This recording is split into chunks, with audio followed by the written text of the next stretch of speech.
ഇന്ന് നമ്മൾ ചെയ്യാൻ പോണത് വെണ്ടയ്ക്ക ഒലത്ത് കറി ഉപ്പേരി ഉണ്ടാക്കണത് എങ്ങനെയാണെന്നാണ്.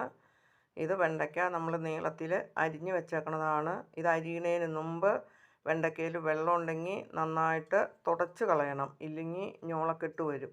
അപ്പോൾ അങ്ങനെ വെള്ളം തുടച്ച് കളഞ്ഞ് അരിഞ്ഞ് വെച്ചേക്കണതാണിത്. ഈ വെണ്ടയ്ക്ക അരിഞ്ഞതിന് ശേഷം അതിനെ നമുക്ക് ഒലത്തണം. ഒലത്തിയെടുക്കാനായിട്ട് ചുമന്ന മുളകും ചുവന്നുള്ളിയും വെളുത്തുള്ളിയും ചതച്ചത്, 2 പച്ചമുളക് അരിഞ്ഞത് ഇതിട്ട് നമ്മൾ നന്നായിട്ട് വെളിച്ചെണ്ണയിലിട്ട് മൂപ്പിച്ചതിന് ശേഷം നമ്മൾ വെച്ചേക്കണതാണ് ഇത്. ഇത് മൂപ്പിച്ച് പകുതി വേവിച്ച വെണ്ടയ്ക്കയാണ്. ഈ പകുതി വെന്ത് കഴിഞ്ഞതിന് ശേഷം മാത്രമാണ് നമ്മൾ ഉപ്പിടുന്നത്, അല്ലെങ്കിൽ അതിനകത്ത് ഞോളക്കെട്ട് വരും. അപ്പോൾ അത് കാരണം പകുതി വേവിച്ച് ഉപ്പിട്ട് വെച്ചേക്കണതാണത്.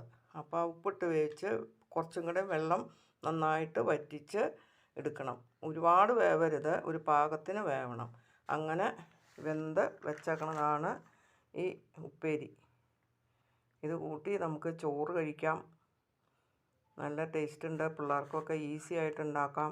പെട്ടെന്നൊരു കറിയാവും. എല്ലാവരും ചെയ്ത് നോക്ക്.